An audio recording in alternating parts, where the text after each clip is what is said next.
name Alan Moore comes with some obvious cachet, given that he's provided us with some of the most seminal comic works of all time. Yeah, but the graphic that we're looking at today stands apart from those, given that he actually wrote it as a screenplay in the mid-80s, at the behest of Malcolm McLaren, the manager of the punk band the Sex Pistols. Fashion Beast was conceived as a fractured interpretation of Beauty and the Beast, set against the backdrop of the fashion industry on the home front during a protracted nuclear war. And if all of that is a little hard to wrap your head around, I don't blame you.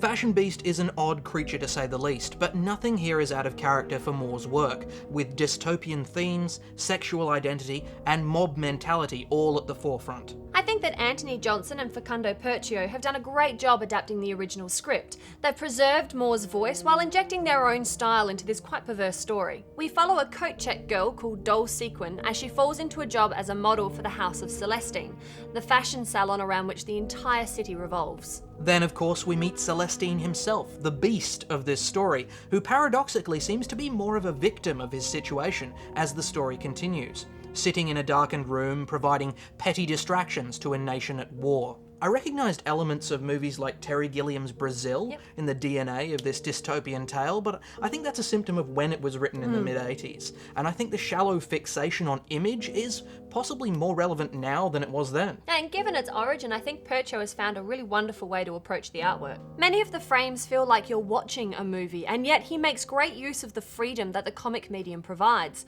You get the contrast between the naturalistic and the freakish, the scenes that are almost entirely shown in shadow, the focus and control that the frozen images of a comic provide.